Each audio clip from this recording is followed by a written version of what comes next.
Assalamualaikum warahmatullahi wabarakatuh. Perkenalkan, nama saya Muhammad Khalid Fizri, NIM C0D0217, dari kelas F, program studi perpajakan D3 Universitas Jambi, mata kuliah akuntansi perpajakan yang diampu oleh Dr. Wirmi Eka Putra, SE MSI, CIKNRS, CSRS. Pada video kali ini saya akan menjelaskan sedikit mengenai investasi jangka panjang. Pengertian investasi jangka panjang. Investasi jangka panjang adalah investasi yang dilakukan dalam jangka waktu lebih dari 1 tahun dan tidak dimaksudkan untuk memutarkan kelebihan uang kas. Adapun tujuan investasi jangka panjang adalah untuk melindungi, mempermudah, mempertahankan bisnis atau hubungan perdagangan atau investasi dagang. Investasi semacam ini akan tetap dipertahankan selama hubungan usaha masih saling menguntungkan. Tujuan investasi jangka panjang yang pertama untuk memperoleh pendapatan yang tetap dalam setiap periode, antara lain seperti bunga, royalti, dividen atau uang sewa dan lain-lain.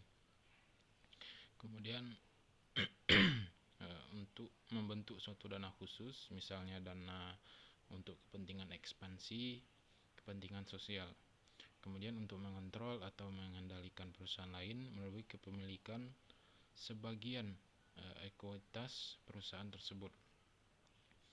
Kemudian untuk menjamin tersedianya bahan baku dan mendapatkan pasar untuk produk yang dihasilkan. Kemudian untuk mengurangi persaingan di antara perusahaan-perusahaan yang sejenis. Kemudian untuk menjaga hubungan antar perusahaan. Kemudian ada bentuk-bentuk investasi jangka panjang.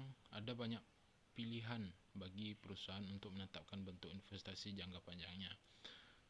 Ada perusahaan yang memilih investasi pada tanah atau bangunan atau bukan untuk operasi perusahaan yang disebut dengan investasi properti. Ada juga yang memilih investasi dalam bentuk tabungan atau deposito, atau pilihan investasi yang lain yaitu pembelian saham atau obligasi. Kemudian ada investasi jangka panjang dalam saham. Investasi yang dalam perusahaan lain dapat digolongkan menjadi 3 keadaan. Yang pertama, perusahaan yang melakukan investasi tidak dapat melakukan kontrol terhadap perusahaan di mana ia melakukan investasi.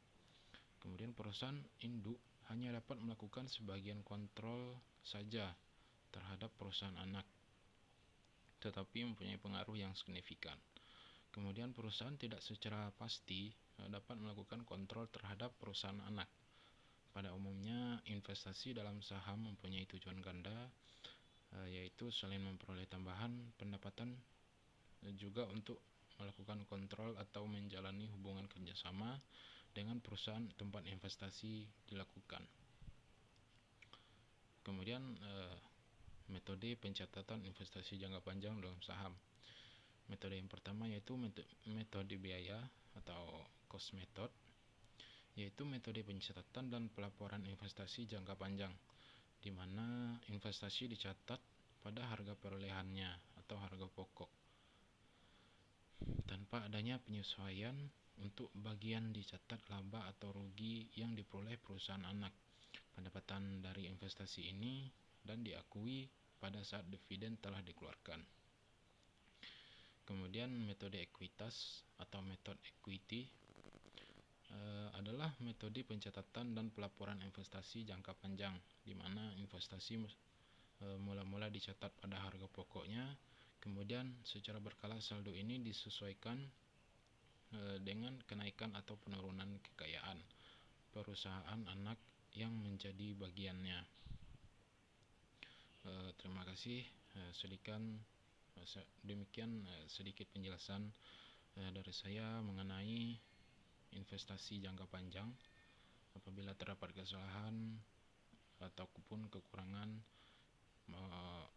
baik dalam segi materi dan lainnya, saya mohon maaf. Saya akhiri dengan wassalamualaikum warahmatullahi wabarakatuh.